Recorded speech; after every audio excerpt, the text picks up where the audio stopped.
So, every day, oftentimes twice a day, we come on here and we lecture and we deep dive and we get into every little detail on hundreds of fantasy basketball players. And we talk about strategy and we talk about team build and we talk about punting and we talk about not punting.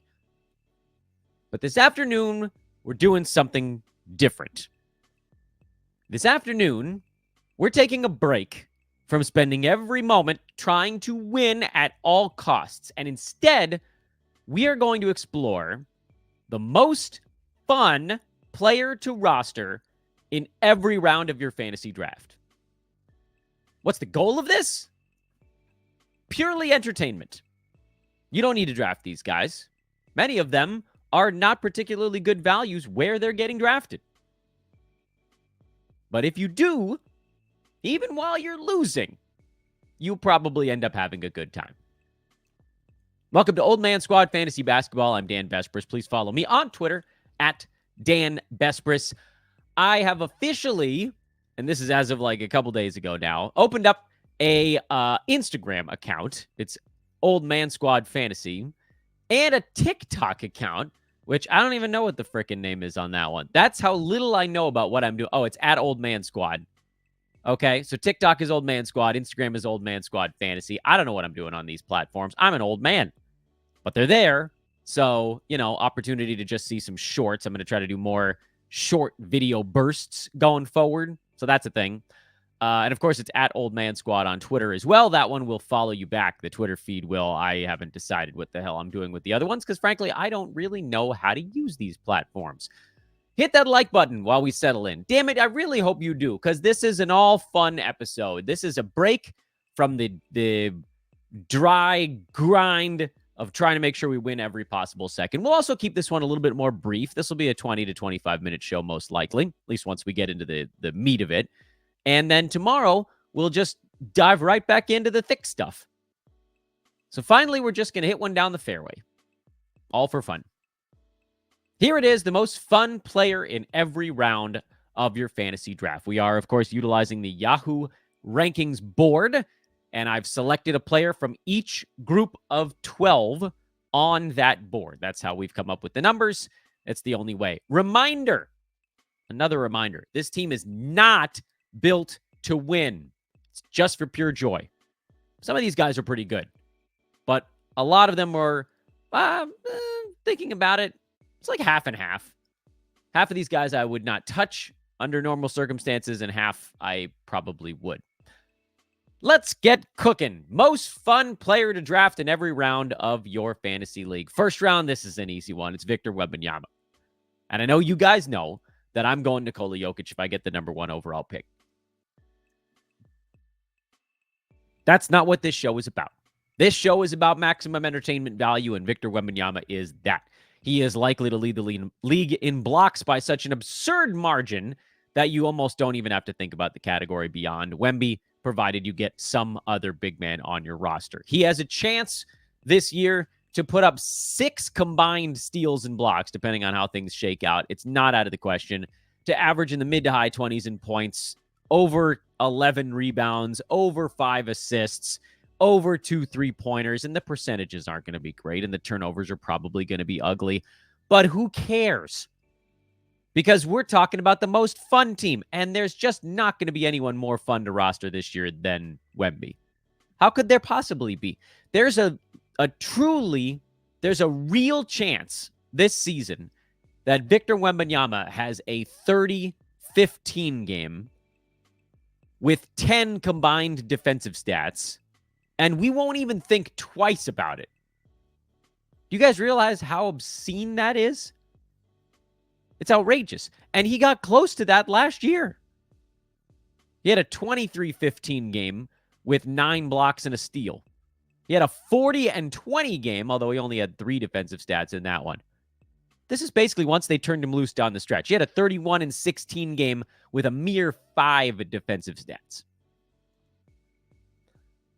He had a 27-14 game with 12 defensive stats. That was February 12th. Trying to see if he's done this before. I don't think he's done it yet, but it's coming. 22-11 with 10 combined. That happened. He's gotten close. Maybe I should set the bar higher. How about this? There's a legitimate shot that he goes for 40 points, 20 rebounds, and 10 defensive stats in a game this year. And he probably does it with 3 threes or more. He probably has 5 or 6 assists in that ball game. He probably also has like 8 turnovers, but like, who cares? The undisputed most fun player in the first round is Victor Wembanyama, and I don't even know how anybody could possibly argue with that. Round 2, most fun player in my eyes is LaMelo Ball. And I think every other round besides the first, there's an argument to be made for someone else besides the player that I throw in the mix. But for me, it's LaMelo. He's pre-ranked 19, and it's all going to come down to whether he's healthy or not. But when he was healthy last year, he averaged 24 points, 5 boards, 8 assists, 1.8 steals, 3 threes, 3.8 turnovers, 86.5% from the field. It was a bad field goal, or from the free throw line. He's a bad field goal percent guy, but who cares? There just aren't other guys in the second round that put up that kind of hilariously fun fantasy line. And on top of it all, he's fun to watch play. LaMelo moves fast. He passes fast. He dribbles fast. Everything he does is just a split second quicker, eye blink type of stuff than the other guys. Forget the second round in the NBA.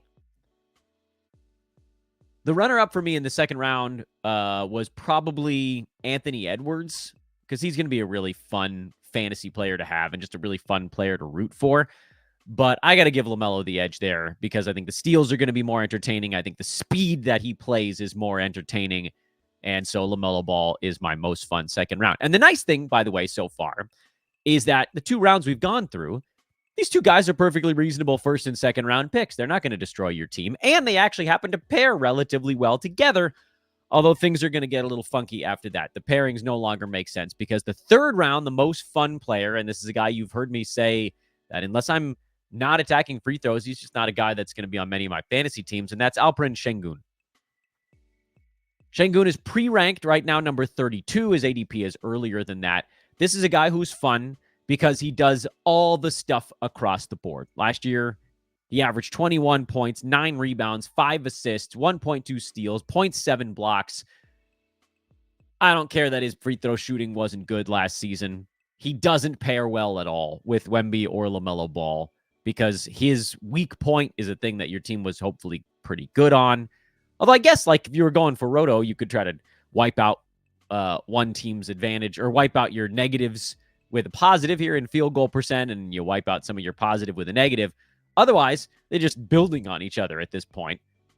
Sengun, I don't expect his game to change all that much year over year. People are like, oh, there's a big leap. I mean, we saw the big leap. He upped his field goal attempts by 5 last year. 50% basically was the jump. That type of leap just isn't happening again. So expect him to be somewhere around where he was last year, 21, 9, and 5. That's still really, really fun. Runner-ups in the third round, Cade Cunningham and Jalen Johnson. I think Jalen Johnson is going to be a lot of fun to roster this year. There's a little bit of an unknown there, which makes it hard for me to definitively say this is your most fun guy, but he could get up to 14 to 15 shots a game. He could be posting very similar points and rebound numbers to Sengun, who we just talked about, with similar steals and blocks numbers to Sengun. Alperen probably beats him in assists, but Jalen Johnson likely wins the free throw battle and probably has far fewer turnovers. 6 to 1, half dozen kind of thing. I think both those guys are going to be just an absolute joy to watch and to see them rack up big time numbers. If you were trying to win and picking between those two guys, I go Jalen Johnson for 9 category stuff, but just straight, pure fun, it's Alperen Sengun as your third round guy. And you could even make an argument for Cade Cunningham, but I'm not going to, at least not in this moment. Your fourth round pick is Ja Morant. This one was a gimme because he's a guy who's down this low because his 9 category game just isn't as good as his reality buzz. Ja Morant, and that's the thing, like, we're almost constructing a points league mega team at this point. And maybe that's the way that we should have framed it. Your most fun team is probably also a pretty damn good points league roster. Last time Ja Morant was healthy-ish for a full season, he averaged 26, 6, and 8 with 1.5 3-pointers on bad field goal percent and bad free throw percent and bad turnovers. He is not a 9-category darling in this fourth round. He is a points league beast in this round. He is going to leap over people. You're going to enjoy watching him play every second of every ball game that he is healthy for and hopefully not suspended for.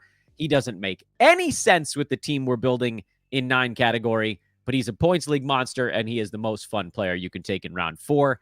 And there just isn't anybody even close to him in this discussion on that one. Round 5, I had to decide between a couple of players, and I went with Zion because he's just uniquely built. And again, there's a points league element to this one, although Zion's a guy who has a big positive in field goal, counterweighted by a very large negative in free throw percent. When you push them together, it's a bigger negative than it is a positive, but it's actually not by much. You're like, oh, Zion Williamson, he's a points league darling. He's not a bad 8-category player either. You don't need to wipe out all 3 of the quote-unquote points league categories to make Zion a useful fantasy player. You pretty much just need to punt turnovers to make him a reasonable player. Because 2.8 turnovers by guys ranked, like, where was he last year? 110, something like that in 9-cat. He jumps up 30, 40, 50 slots because the other guys ranked near him were typically lower turnover guys. He's a big numbers dude who also turned it over a lot. And the thing about Zion is if his free throw percent goes up by 1% on 7 tries, that actually does make a pretty big impact. Would you take him in the 5th round if you weren't punting free throws? It'd be a little bit of an odd decision, but not insane. It's really more about the turnovers for him than the foul shots at this point because, it's a little different than like a Rudy Gobert where it's all about the foul shooting. Guys that are, I'm talking about guys that are going kind of near Zion on the board. With Zion, he's got these 2 negatives, but the big positive is the other percent. I guess that's the same story for Rudy Gobert, but he doesn't have those 2 negatives. He only has the 1. Rudy is not fun. Zion is fun. Zion last year, just in case we all forgot what he was able to do, and he's going to be a guy who doesn't lose out to DeJounte Murray very often. He averaged 23, 6, and 5, 1.1 steals, 0.7 blocks, shot 57% on super high volume. Doesn't shoot the 3 ball, but the man's a bowling ball going to the rack, and he can pass a little bit. I thought I had a pretty good runner-up in this 5th round as well. My runner-up was Emmanuel Quickley, who is also just really fun and fast. More 9-cat friendly, if that's the way you wanted to take today's show. But again, that's not what we're doing. We're just taking a break from the usual grind, and we're talking about fun. We got a little bit lucky that the 6th round extended to number 72, which it does because math. Because the 6th round, in my eyes, was not a particularly fun list of names. Brandon Miller could be a little bit fun.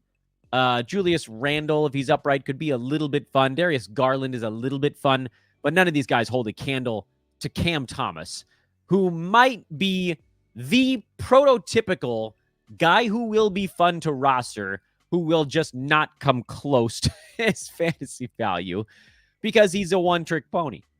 But his trick is the thing that's the most fun to watch, which is scoring in bunches. Cam Thomas this year is likely to average 20 shots a game. I know people are like, he might take 24 shots a game. I don't think that's happening. It's very hard to get up to that number on a nightly basis without just breaking down. But down the stretch last year, he averaged about 20 shots a game. He was number 85 in 9-cat. There are ways to get him earlier. Punt steals would be one. Punt field goal is another. He is easily the most fun player to draft in the 6th round because he's got a good shot. And frankly, he may be the only player left on the board at this point that has a legitimate shot to average 25 points per game or more this year. 7th round was a battle between 2 Chicago Bulls. I was debating between Josh Giddey and Kobe White, and I went with Giddey, mostly because you've got sort of the mystery box element with him. And there's that across-the-board stuff. And with Kobe White, we've seen shooting guards before. Guys who can score and pass a little bit, and that's fine. Like, he'll put up some big ball games. But in my eyes, Giddey will be more fun because he's going to have the games where it's like, ooh, every once in a while. Oh, 20 points, 12 boards, and 12 assists kind of thing. That type of stuff will happen. he's going to get you the triple doubles that Kobe White simply won't. Giddey's a bigger dude, so that's a big reason why. A much better rebounder. I don't care really about the steals and blocks because he's not going to get many of those. And I don't care about the threes because we're just trying to have fun. And so points leagues, 8 category leagues, that's kind of what we're talking about with Josh. He's going to be really damn entertaining fantasy numbers to put up, even if it's not like the high fly act kind of most fun. He's more the most fun numbers to look at after the ball game, because I think there's going to be a fair number of triple doubles for Giddey this year. And I don't know. I just don't think it's that crazy. He had a few even late last year, if I recall.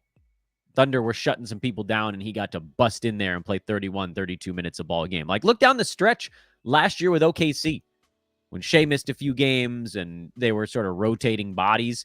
Giddey had some huge ones in there. He had a 20, 13, and 13 triple-double. He had a 20, 12, and 7 game, 16, 13, and 12, 31, 7, and 4, 19, 9, and 8. I know it's not the best example because that was like the most usage he could possibly have. And that even in a bigger role in Chicago, that's still not going to happen. But like the last month last year, Giddey was number 90 in 9-cat. And I believe a fair amount, quick check that, 72 in 8-cat down the stretch last year, averaging only 27 minutes per game. And if you really look down the stretch, last 10 games, basically, he was top 50 in 8-cat. 17, 8, and 7. Good field goal percent. Free throw was sort of meh. This dude has a legitimate chance at top 50 in 8-cat this year. Not perfect. He's going to have to go through a lot of other guys, but that makes him fun. The 8th round was the hardest round to pick a really fun player in. The 8th round is almost devoid of what you'd call traditional fun guys. I mean, is Isaiah Hartenstein fun? Yeah, for the 9-cat fantasy enthusiast, sure. Is Anthony Simons fun? Yeah, but he might miss half the season or get traded. Is Trey Murphy III fun? Yeah, when he gets cooking and he hits 8 3-pointers, but the 3 games in between, not so much. Jabari Smith Jr., John Collins, Jeremy Grant, Chris Paul, Tyus Jones, that's the 8th round. So your choice, by default, is Austin Reaves. HBK, as they call him. His lines are fine. He's not going to blow you away with his numbers, but he's an across-the-board producer who's just flat-out fun to watch when he's balling. And it doesn't happen every night, and he's pretty efficient, and he kind of knows his gig. But those games, man, when LeBron sits or D'Lo sits or whatever, and Reaves suddenly gets an extra 3 or 4 shots, and he really starts going, and you get those 26 and 8 kind of games with a whole bunch of made free throws, that is a fun fantasy line. And because the other players in the 8th round are not that exciting, Austin Reaves, you get our nod. 9th round has a number of players that you could potentially list as exciting options. Jordan Poole, if he hadn't burned everyone last year. RJ Barrett, if you believe in some kind of turnaround. Naz Reid, Jalen Green. But I went with Jonathan Kuminga, who I think is going to be a very exciting fantasy player this year, even if his 9-category numbers make no sense. He is not a terrific foul shooter. He doesn't get that many defensive stats, even though it kind of feels like he should. He mostly scores from a power forward spot. He's not that great of a rebounder as a power forward. He doesn't hit many 3-pointers, but I'll say again, he mostly just scores. And the Warriors are going to need him jacking up shots this year because he's the second most capable Warrior of creating a bucket behind Steph Curry now. Yikes. I know. They've got a lot of mid to mid-upper tier players on that team, but they're all basically role player types. And Kuminga's the one dude that you're like, could this guy maybe take a step forward and be a little more than that? I think we have to assume he's going to be damn well trying to. And then fun? Yeah, he's going to be jacking them up. Kuminga could average 20 points a game this year. I don't know if that's good for the Warriors if he does, but he could. He went on, remember that intense heater he went on? I think it was like late January last year after he called out the coaching staff. It didn't last all the way down the stretch, and they had other guys that were taking over for him. But I think he's your most fun player in this range just because we don't really know what might happen And a little mystery is a fun thing.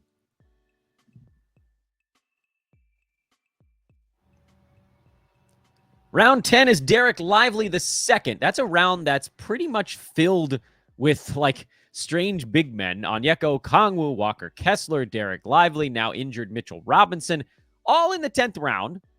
And it could have gone Colin Sexton, but we know what he is. He's effectively an old man, even if he's a fun point scorer in that range. So I went Dereck Lively because, again, I think we're talking about with fun stuff here, this all fun team. We're talking about untapped potential. And with Lively, there's still untapped potential.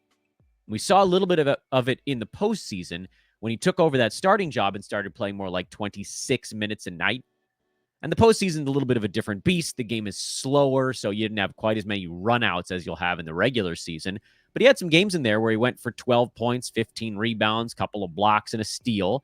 And that's the type of stuff you might get on maybe a more night-to-night basis if he really is the 25-minute per game guy. Because you have to kind of extrapolate a little bit on what we saw last year from Lively, which was at times very exciting, but again, only 23 minutes a game. Add another, let's call it 10% to that, just to be cool. And now you're talking about 10 points, 8 rebounds. You're talking about like 2.5 defensive stats, which is really entertaining. 1.6 blocks, 0.8, 0.9 steals kind of thing.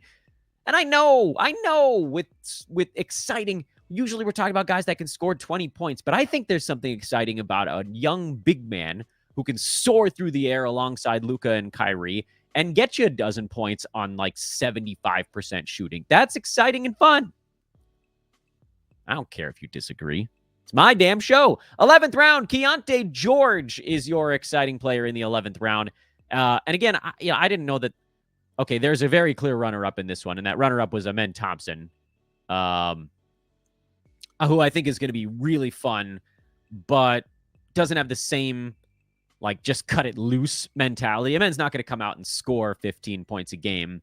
He's going to do a lot of the dirty work kind of stuff. So he's more exciting from a fantasy perspective. Keyonte George is going to be more exciting from here's a young dude who's about to just get nuts. You're going to want to watch as he's firing up threes and throwing ill-advised passes, some of which will get to a teammate and some will land comfortably in the lap of an opposing assistant coach. And it's going to be fun because he's going to go out there and it's going to be a little bit like late last season when Utah was like, here, have at it. And it was super ugly from a fantasy perspective. Like really, really bad fantasy numbers. He shot 36% from the field the last month with 4 turnovers a game. Don't draft this dude if you're not punting multiple categories. But guess what? Rookies get better. And suddenly he's going to take 13, 14 shots a game, and it's not going to be 13 or 14 points. It's going to be 16 points. And it's going to be 2+ 3-pointers, and it's going to be 5+ assists, and it's going to be a nice positive free throw number, and the turnovers are going to be hideous. And the field goal percent is still going to be bad, but it's not going to be 35.5% bad.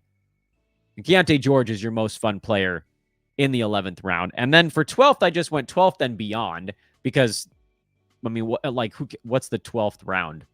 133 to 144. Who cares about those guys? I want Scoot Henderson as my last super fun one. And he is, I mean, you want to talk about Keyonte George down the stretch last year. Scoot Henderson was the most ridiculous player down the stretch in all of fantasy last season. I would argue this. Were there guys who put up better numbers? Of course there were. But were there more intriguing and weird fantasy players than Scoot Henderson the last 3 weeks last year? I don't think so. Because this dude, over the final 10 games, averaged 19 and 8 with 1.2 steals and 2.5 3-pointers on a miserable 41.5% high volume field goal and 5.5 turnovers per game. And if you think that's hilarious, wait until I tell you what he did over his last 7 games, because in that stretch, he averaged 19 points and 10 assists with 3 threes over a steal and still 5.5 turnovers per game. Scoot Henderson put the ball in his hands. By the way, it's even more insane over the last week of the season, but that's such a small sample size. All right, fine. I'll tell you. He was at 22 and 11 with 6 turnovers a night. You heard that right, on 39% from the field. But if you were punting, field goal, and turnover, he was number 20 during that last week. Scoot is running away with it, in my opinion, as the most entertaining and fun fantasy pick after the 11th round in your fantasy draft. Do not draft Scoot if you have any intention of winning field goal percent or turnovers. He was basically single-handedly flipping those categories in the wrong direction at the end of last year. And the good he was doing in points and threes and assists, that was great, but did not outweigh the bad. Because it takes a whole lot of points to win a week, and it doesn't take that many turnovers to lose it. And that, ladies and gentlemen, is our break from the grind for Dan's most fun player in every round of your fantasy draft. Of the guys, by the way, of the guys on this board, the ones that I would actually consider drafting at their spot in a non-punt build are Wemby, LaMelo Ball in the second. I would consider Josh Giddey in the 7th if you have a relatively low turnover team to that point. Austin Reaves in the 8th. Lively in the 10th. And, other than that, you better have a specific build. Sengun, you better be not super bent about free throws. John Morant, no. Zion, like we talked about, more a turnover issue than anything else. Kuminga just doesn't belong there, but he's going to score a bunch. And then Keyonte George and Scoot Henderson. Those are your punt field goal late guys. But if other teams are punting field goals in your league, then you guys may have to do an American Gladiator-style joust to see who actually comes away with them. Let's wrap it up. We don't have anything to add to this. Again, this is just a break from the norm, getting a little silly, getting a little fun. Tomorrow, we got lots of stuff to go over. Lots of stuff. I forget, I have my list of idea sheets here. Now I forgot where I put it. In any event, there's been a request to do more ADP stuff from the very top of the board. Rounds 1, 2, 3, that kind of thing. Stash guys, burger board guys, watch list guys. I've been working on making up these charts, and I just haven't decided what day they're all going to happen. We'll also, we finished up the Industry 9-Cat Roto Mock, so we're going to start breaking that down team by team by team by team. So that, at some point, will occupy 12, I believe, of our upcoming shows in some unknown as of now order, because I need to reach out to all the analysts involved and find out when they are free. Thanks for watching, everybody. Like, rate, subscribe, all that good stuff. Frankly, I'm sure some of you will thumbs down this one because it's not my usual fare, but hopefully you guys can enjoy just a little silly, a break. And you can probably use this list as a points league team to build. So it's like the best points league team on earth is also your most fun. I'm Dan Vespers at Old Man Squad, at Dan Vespers on social. And again, I'm now on Instagram, Old Man Squad Fantasy. TikTok is just Old Man Squad. I'll see you guys on some sort of social media thing. Have a great rest of your Tuesday, everyone. Let it be fun, like today's show. I'll see you guys tomorrow.